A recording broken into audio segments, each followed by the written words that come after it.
What should we do when life becomes so difficult, hard, and heavy? Anong magandang gawin pag nagiging ng napakahirap, napakasama, at napakabigat ng buhay? Napakasimple lang po. Look at Jesus. Look at the cross where Jesus was crucified. Kung hindi mo na kaya, kung nabibigatan ka na, kung malapit ka ng sumuko, kung nalilito ka na, naliligaw ka na, at hindi mo na alam kung anong dapat mong gawin, tumingin ka kay Kristo na nakapako sa krus. And see that heaviness in your life will become light. Magiging magaan anuman yang iyong nararanasan.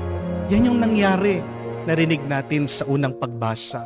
Nung tinuklaw ang mga Israelita na mga makamandag na ahas sa disyerto, paano sila gumaling?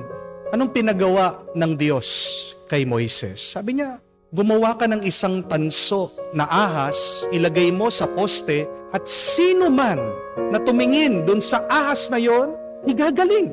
Napakasimple lang ng utos. Pero, paano nakakapagpagaling yon? Yan ang nagagawa ng pananampalataya at pagsunod sa Diyos. At narinig natin sa Ebanghelyo ni Juan na ang sino man maniwala sa ating Panginoon na nagbigay ng kanyang buhay sa atin nung siya'y pinako sa krus, pagkakalooban siya ng buhay at buhay na walang hanggan. Mahirap bang tumingin? Di ba hindi? Napakadali lang na tumingin.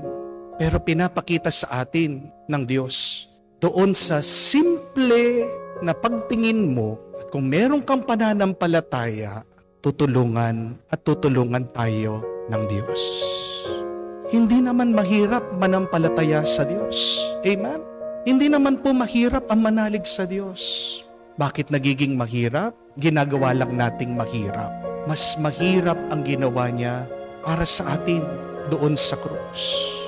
Huwag mong iisipin na mahirap na yung iyong pinagdadaanan. Kung gusto mong maging magaan ang iyong paglalakbay, ang iyong paghawak, pagbuhat sa iyong problema, suliranin, pagsubok, ikumpara mo din ang iyong sarili sa naranasan ni Kristo sa krus. Yung problema natin, wala yan sa kalingkingan ng naranasan niya sa krus. Yung iba, nagrereklamo, pinagtaksilan daw sila ng kanilang mga asawa. Si Kristo, ilan na nagtaksil sa Kanya? Lahat ng Kanyang mga alagad, isa lang ang nanatili. Ikaw, asawa mo lang ang nagtaksil sa iyo, pero ang ating Panginoon, yung mga pinakamalapit sa Kanya, pinagkatiwalaan niya, minahal niya. Umalis sila, iniwan siya doon sa punto, sa panahon na talagang kailangan na kailangan niya. Ang mga alagad na ito, mga kaibigan niya. Mas grabe ang pagtataksil na naranasan niya. Kung ikaw, pinagpalit ka sa ibang babae, siya, pinagpalit sa mangilan-ngilan na pera. Yung pera na binayad para sa kanya ay katumbas ng isang alipin. Yan lang yung halaga niya para kay Judas. Isa lang siyang alipin. Mas masakit ang kanyang naranasan.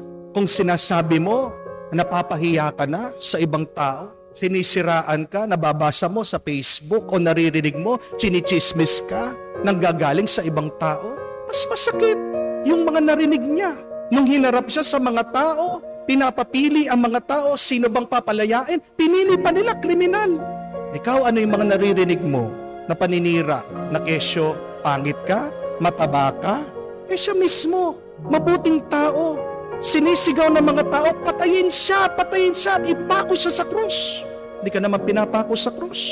Kung kala mo, masakit yung iyong nararamdaman sa iyong karamdaman, mas masakit yung kanyang pinagdaanan. Oo, alam ko, nasasaktan ka na sa injection, sa chemo mo, sa dialysis mo. Pero tingnan nyo naman, tumingin ka. Ano yung karanasan na mapako ang iyong kamay? Kung ang masalubsob lang nga tayo, nangingiyak-ngiyak na tayo eh. Yung pagkayang isang pako na ipapasok nila sa kamay mo, mas masakit. At hindi lang yun, pinagtatawanan pa siya habang siya ay naghihingalo. Malapit na siyang mahulog sa krus dahil sa kanyang bigat. Puno siya ng bugbog. Kumpara mo yung sakit mo sa sakit niya. Wala yan sa kalingkingan na naranasan ng ating Panginoon. Oo, masakit, mahirap, napuno ka ng utang, wala ka ng pera. Pero sa totoo siya, ano ang meron sa kanya nung pinako siya sa krus? Wala. Wala.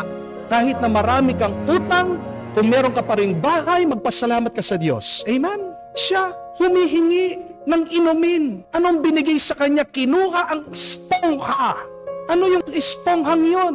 Na kung saan binabad nila ang alak, yun ang ginagamit nilang panghugas ng puwet. At yun yung nilapit nila para makainom siya.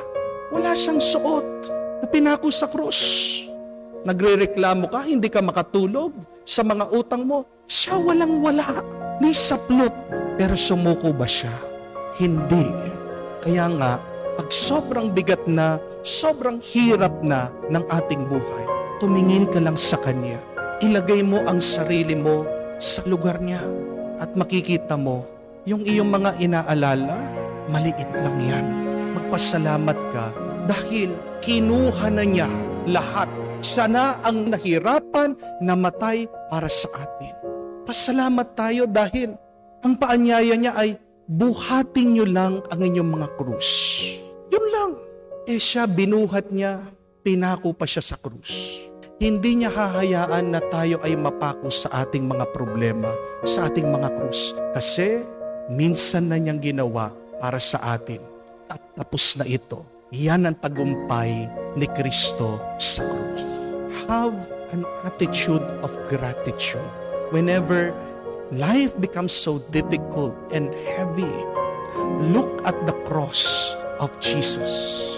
And with faith, you will experience peace once again. Meron po bang namamatay sa problema? Ang sagot, wala. Mabibigla po kayo, wala. Pero meron at marami ang namamatay sa kakaisip sa problema. Amen? Kaya nga, kung ikaw, palagi mong iniisip ang problema, walang magagawa ang Diyos dyan. Kasalanan mo yan. Pero may mas magandang paraan. Pag naiisip mo na ang problema, isipin mo ano ang ginawang sakripisyo ni Kristo para sa'yo. Pag pumapasok na ang iyong mga takot, alalahanin, pangamba, tumingin ka muli kay Kristo. At hayaan mo sa pamamagitan ng pananampalataya, alisin niya ang kamandag ng iyong mga problema. Ganun lang kadali, ganun lang kasimple. Huwag mo nang pahirapan ang sarili mo. Huwag mo nang gawing mabigat ang buhay mo.